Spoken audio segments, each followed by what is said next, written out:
Yo, what's up, everybody? Welcome to another episode of Turtles Love Pizza. This is the podcast where we go over everything to do with the Ninja Turtles toys, movies, action figures. Sorry, not toys, action figures. That's right. Get it right, son. Yep, comics, and a whole bunch of other stuff. So let's get started. This is Steven. This is Andrew, who is still recovering from COVID. Dang, Andrew, what happened there, man? You were all masking up, being a good boy. Sometimes it just slips through, man. Yeah. But thank goodness you're a lot better than you were last week, where you told me you couldn't talk at all. So Yeah, glad to have you last week back. was so much worse. So, Well, I'm glad you're feeling a lot better. Why don't we start how we usually start? Anything new come in? so right now we're in the middle of Target's, what's it called? Geek Out, Fall Geek Out. So I have been stacking things up from NECA. I got the Bride of Frankenstein April. I Mm-hmm. got a Hunchback or Igor Leonardo, Yep. and I got a Mummy Mikey, as well as the pinball crate, the Stearns pinball crate, which was previously a Walmart exclusive, but I guess Target has now, and that has a Shredder figure inside of it, along with like a Krang beanie, I think, and some other stuff. And then NECA sent me my what's it called, Rock Soldier and a Turtle Gang uh, Army Builder pack, and then I got Zack, the fifth turtle, and the leader of the Crooked Ninja Turtle gang. Oh, So there's been a lot. Oh, and wow. my Green Ranger Shredder came in as well, my Funko Pop. And they announced that the New York Comic Con, they're going to have the other two. They're going to have Raph and Mikey in their Power Ranger forms. So I got to wake up at 5 a.m. to get those on a Oh, Friday.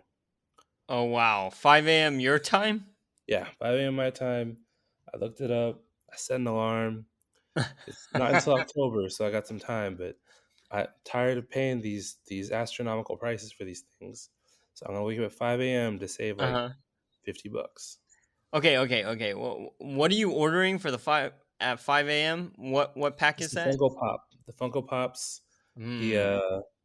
Raphael as the Red Ranger and Mikey as the Yellow Ranger. Okay.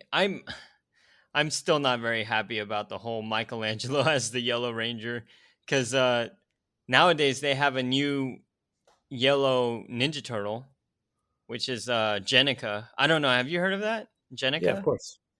Yeah. So I'm like, well, she could totally be the Yellow Ranger, but at the same time, there's no Orange Ranger. So That's true. So they had to make a call.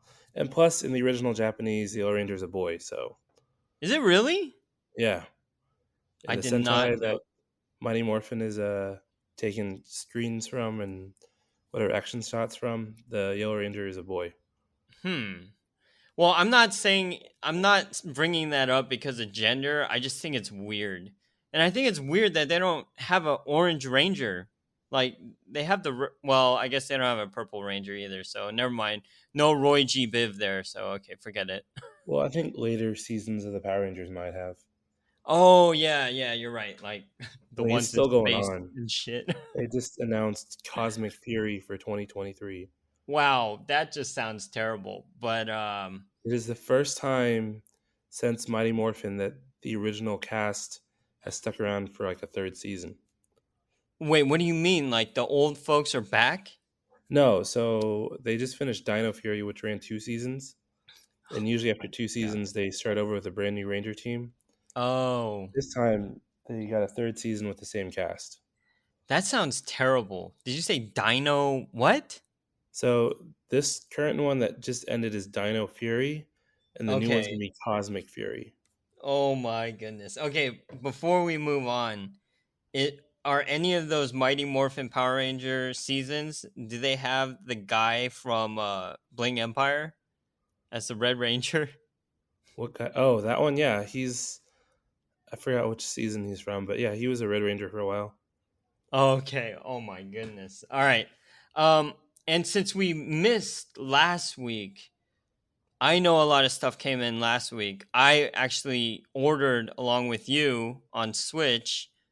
What do we get for Switch? The Cowabunga collection. Okay, so now we have to find a time to play it with each other. We But should. Yes. yeah, dude, I started playing like the original arcade game, and wow, it's still hard. Yeah, I bet it's still hard for you.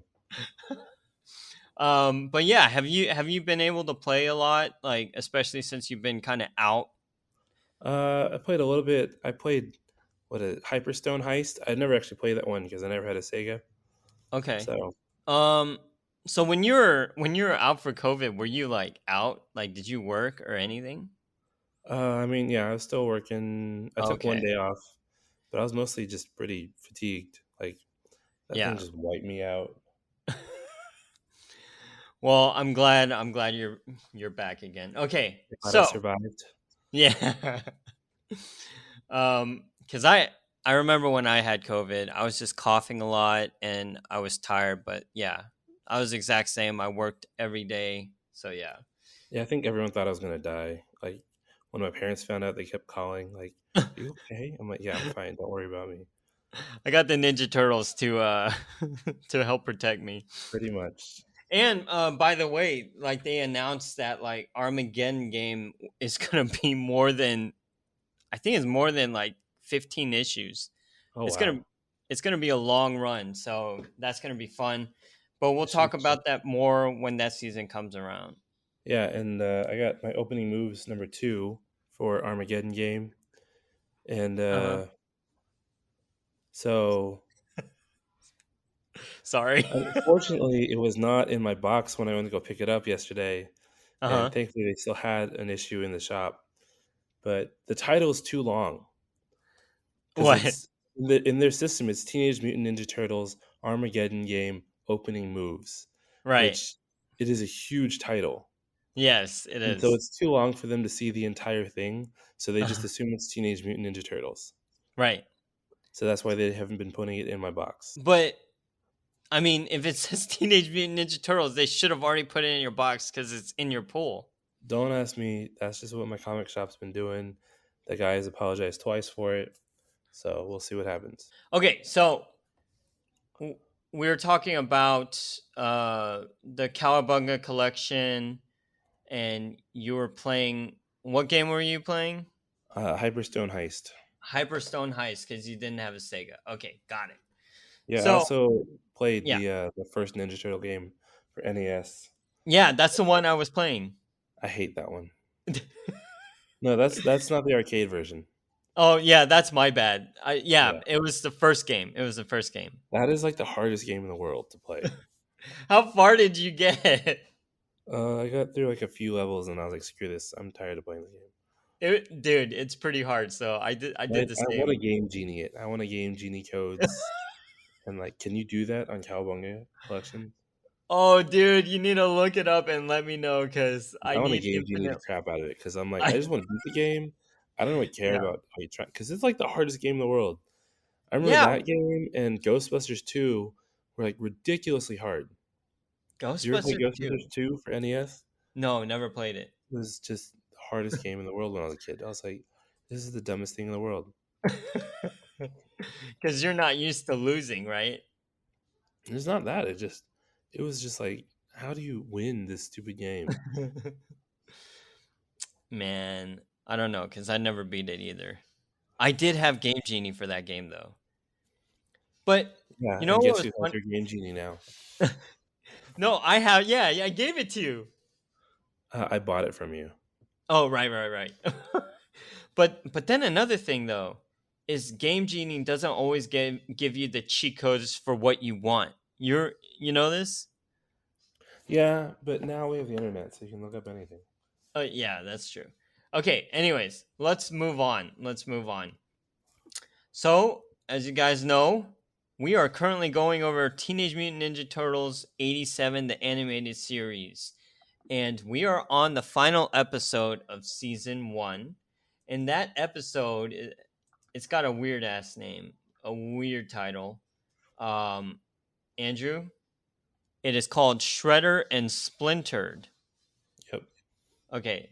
So, why don't we start off with a quick plot description, sir? All right, so the turtles are watching TV. Shredder comes on the TV and is like, "Look, I have this retro mutagen ray that can change someone back from being a mutant into a human." And Yeah. so they have they shoot the bat guy. I forget his name, which coincidentally was like the secret NECA figure from Loot Crate. Oh, So okay. yeah. Anyways, so the turtles want to get it to revert Splinter back to Hamato Yoshi, Mm-hmm. but they're afraid that Shredder might turn it on the turtles and turn them back into turtles, Right. which is interesting because like, why wouldn't it turn them into humans? Because they were never humans. I know, but that'd just be interesting. Like, if they got shot with it and they turned human, I think that would be interesting. Anyways, Oh. side tangent. So the turtles try to go break into the Technodrome using the what's it, the Star Cruiser from the Neutrinos, Yep. and it fails because it's out of gas and they don't know how to fill it back up. Right. So then Donatello's like, "Oh, I saw something in Baxter's workshop," which they're still using and just taking everything out of there.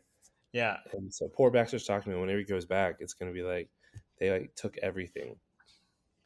He Anyways, in the deserves Technodrome, it. Shredder and Krang are talking about this new body. Uh-huh. Shredder finally gives him the new body, and Krang wants him to install the molecular amplification unit, which is supposed to be like a microchip, but is huge. Yeah.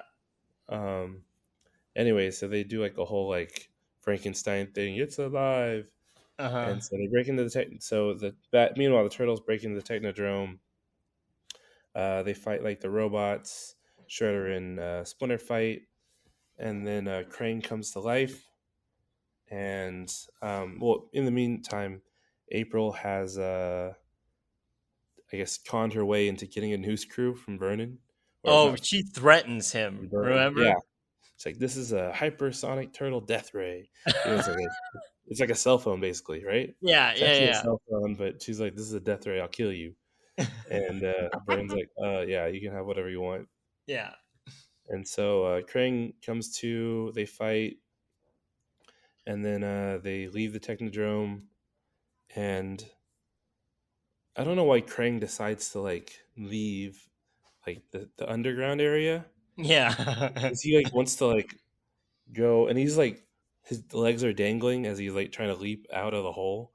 I'm like, why didn't you just grow big and just walk out of the hole, right? Yeah. Yeah. He's just like his legs are like dangling as he's trying to get out of the hole. He turns into some giant Krang. Yeah. Uh, and then Donatello comes in with the blimp, which is pretty cool, or the turtle Yes. glider. Yeah. And so was it Leo and Donnie go in, break inside Krang, which like this body must be horrible if they can just like go in through the seam, like in the shoulder, like, slip right in. Like Yeah, that's you're right. body workmanship. Like what is it made out of? It's not like all sealed. It's definitely not waterproof. Then you could just use the water gun and like short circuited him. Yeah. Anyways, Splinter and Shredder fight. Splinter's beating Shredder, and then Shredder obviously cheats to Yeah. use the retro mutagen ray against the turtles because the turtles have taken down Krang. And to save the turtles, Splinter destroys the ray, Yeah. and then Shredder and Krang go to like release the the Stone Warriors from Dimension X. The turtles follow. Mhm. Donatello reverses the portal and sucks them back in, Yep. and thus saving the day. And yeah, and then April gets to tell her story about the Teenage Mutant Ninja Turtles. So it took her 5 days to get the story, and then she finally gets to tell it. This is Which like I'm like, yeah. her boss is like threatening to fire her because she's been missing for like 5 days. Yeah. I'm just like, really?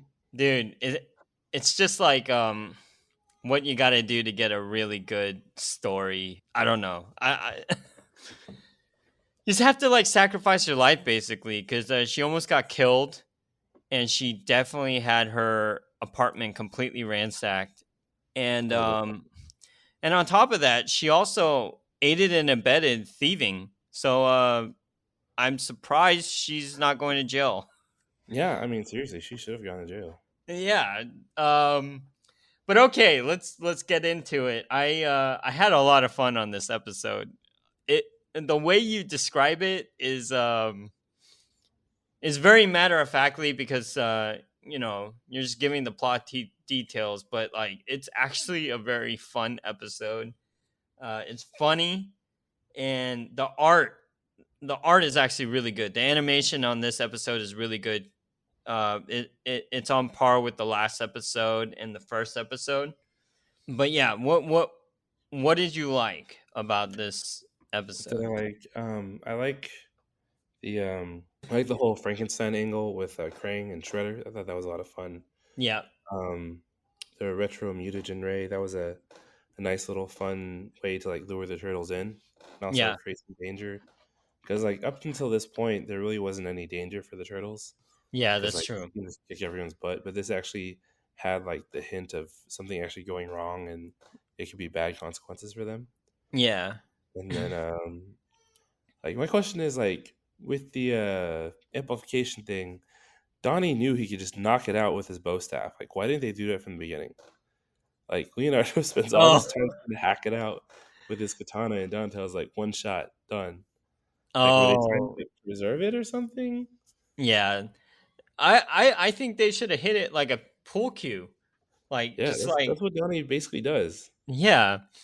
Um, yeah, that's a good point. Other than the fact that Donnie didn't actually know how to do it, and he was just guessing.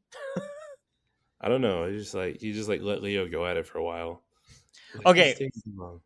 what I thought is hilarious in this episode is the fact that like Donnie goes back and there's still so much material at Baxter Stockman's like headquarters that he can build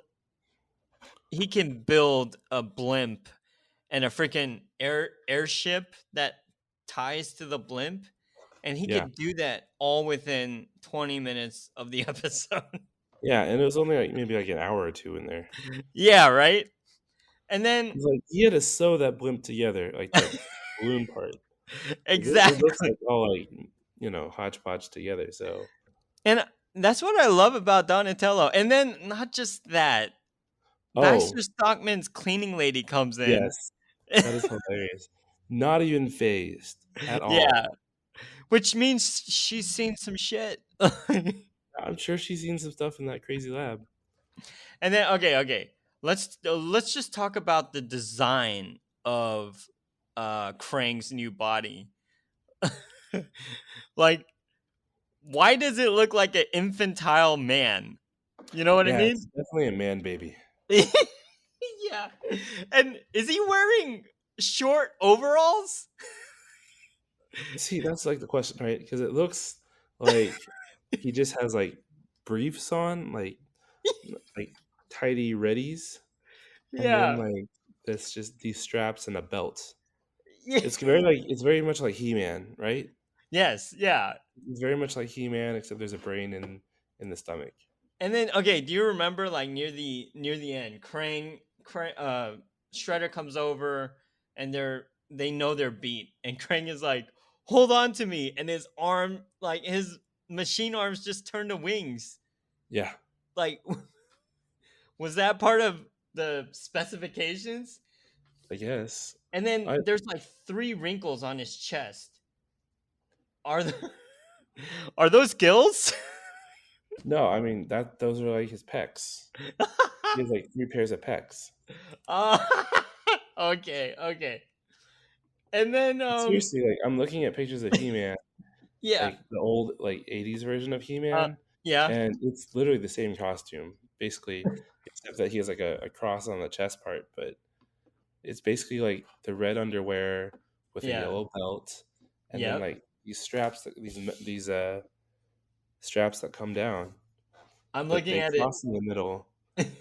But Yeah. Krang, obviously doesn't have that. He has the three lines for his pecs.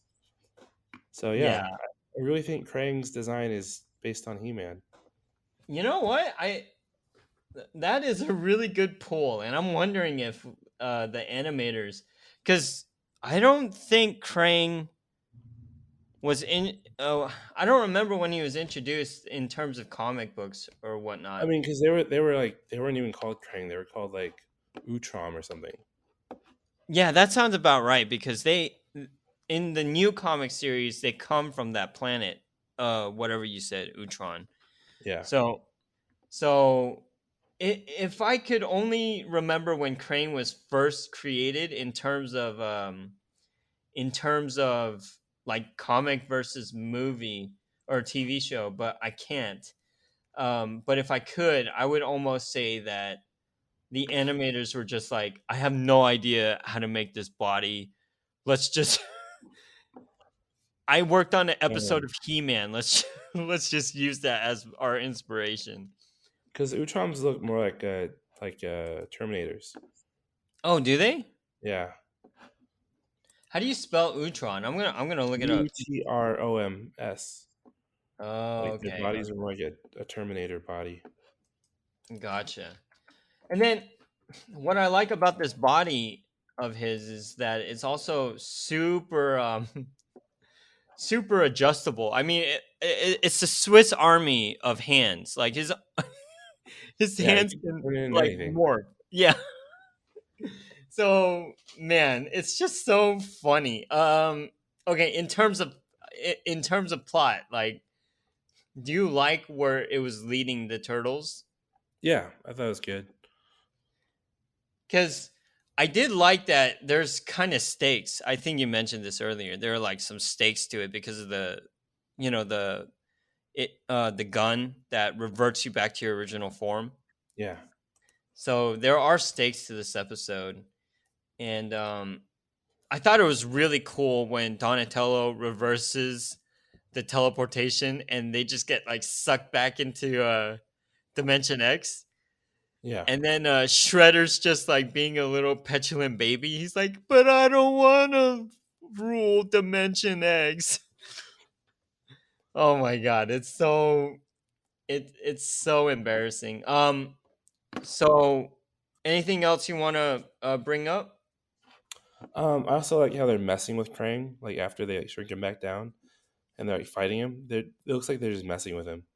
It Huh. really looks like a bunch of kids like messing with some like adult. Yeah, yeah, yeah. They're not like really fighting him. They're just kind of smacking him around. Oh, okay, okay. Yeah, I gotcha. The things that I enjoyed are like the intro of the Turtle Blimp. I really like that. Yeah, I actually had the toy back in the day, and it was like so cool. I did not, but I have the reproduction. Oh, so you have it now? It's okay. Let it out. Yeah, yeah, I have it now. And then I like the intro of all the tech, like even even his even the little turtle comm. What do they call it? Yeah, like Turtle Comm, I think. Yeah, dude. Who would have thought the Ninja Turtles like created the first flip phone? They did not. Star Trek. Oh, did they? Oh, okay, okay, okay. My bad. But I mean, it is more of like an actual cell phone. So Yeah, that's true. What else is there? They're really diving into the fact that like Donatello is his own person. Eh, yeah, he's like a real genius. Yeah, and then Leonardo is the one that only wants to go to Splinter to make final decisions. And then and then at this point, Raphael and Michelangelo are kind of interchangeable. Pretty much. And then They're just comic relief. yeah, exactly. And then did you notice this? Like Donatello runs to the telephone booth, and then it goes underground. Yeah. I was like, when did they create like elevators? Like, did they have that in the previous episodes? No, I mean, but they have to get down to their lair somehow. But why did they choose that one? Did they do it for all of them? No, I'm pretty sure it's next to a pizza place. That's probably why. Okay, that's a good point. All right. So as you know, oh, before I do that, anything you did not enjoy about the episode? Anything that stuck out like a sore thumb that might have bothered you? No, not really. I think it was a fun episode. You got to see some like punk mutants in the background. Yeah. So yeah, I mean, you basically had every character in it. That's true. And then what do you think about having April's like camera crew? I mean, she needed it, so she finally got what she was after in the beginning. So it Yeah, was that's true. finishing her plot point or her arc through the series, or not series, but the season. Yeah. I'm kind of wondering like how it pans out for her in the next season, but we can talk about that later. Yeah. Um so why don't we get into our rankings real quick? Um everyone knows we do it out of slices of pizza, 5 slices. Andrew, how many slices does this one get? This one definitely gets a 4. All right, me and you are on the same page. I was gonna give episode 4 and 5 fives, but I rewatched it again and I was like, oh, it's almost there. It's almost there. You know what was missing? What? A cameo from the Neutrinos. Okay. Yeah, Dude, have it them would like have been buzz really by fun. Shredder in the Huh? Technodrome at the end. Yes, exactly. Like they should have popped in around that time. Yeah, But yeah. just drive by and like flip them the bird. Be like, screw you. Yeah, you what did they say? Did they say You cubes. noobs? Huh? Cube. Cube, that's right. Because I thought it was pubes, but yeah, cubes. Oh, I get it. Because it's like square, but 3D. Yeah. Yeah, okay, got it. All right, next up, we are we are going to do our mini review of Rise of the TMNT. I forgot which episode. I think this was episode 13, right? Yeah, the League of Mutants. The Evil League of Mutants. Yes. Let me try to break this down. I'm gonna do it as quickly as possible. If I miss anything or say anything incorrectly, just fill it in, okay? Okay. All right, the turtles are fighting these two crab guys. Andrew, what were their names? Their names are Ben and Carl. Okay, Ben and Carl. And they lose. So basically they go to Splinter and they're like, Splinter, we need your assistance. We want training. Okay, so that's happening. Concurrently, Ben and Carl, is that their names? Yep, Ben and Carl. All right, Ben and Carl, they are transported to this banquet hall. Well, like a meeting conference room, and Baron Draxum is there with his two little buddies, Huggin and Munnin, or whatever they're called. And then they start transporting a bunch of other mutant enemies like Meat Sweats, Hypnopotamus, Warren Stone, who is still the most useless guy, Repo Mantis, the Sando brothers, and then I think Carl and Ben are the Sando brothers actually. Yeah. Okay. And then who's the guy that makes the lemonade? The nice guy. That is, what's his name again? Was it Larry? Something like that. Yeah, it sounds like Larry. Todd. Todd? Yeah, Todd Yeah, his sounds right. name's Todd. Okay. So so they all get transported there, and Baron Draxum is kind of telling them his goal. Like he's like, all right, let's get together, let's destroy the Ninja Turtles because if they won't come on my side, they must be destroyed. And then all this while, the Ninja Turtles are like, "Oh, Splinter, you have to train us, teach us, teach us the way." And then Splinter just goes over to his VHS collection and grabs a Lujitsu videotape, and they're like so upset. They're like, "Oh, we need a real trainer. Who's ever gonna use like ladders, and who's ever gonna end up at a fish market, right?" And then um, I forgot. Andrew, remind me. How did they all wind up at? Oh! They all wind up there because I think Baron Draxum sends them a communication to meet at this area, right? Is that what it was? It was the free pizza Ah, free pizza in New Jersey. in New Jersey.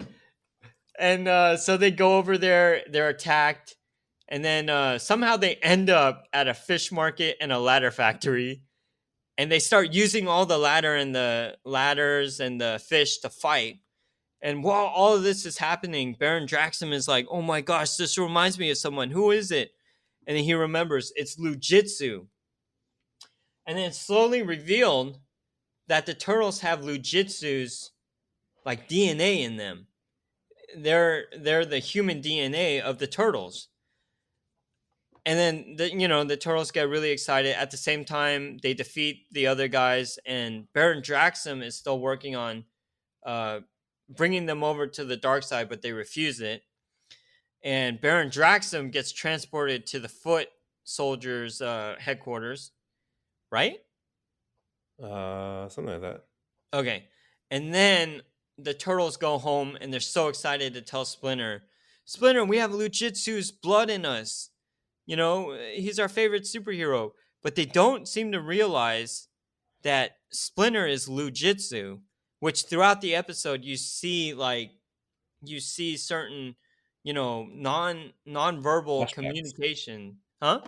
and flashbacks. Yeah, flashbacks that it's possible that Splinter is actually Lujitsu. He is. He totally is. Yeah, 100%. I know, but spoiler alert. Anyways, so how'd I do? They're pretty good. Not All bad. right. Thank you, sir. Okay. What did you think of this episode? I thought it was great. I love Splinter being Lujitsu, Yeah. and like him, it makes so much more sense that like he likes to watch these old Lujitsu movies, and he knows how to play that hot soup game and everything else. Yeah. Like it actually tracks. So I thought that was great. It's Yeah. nice to see the turtles actually getting serious Yeah. and like trying to actually learn to fight instead of just being like lucky at everything. Yeah, I agree.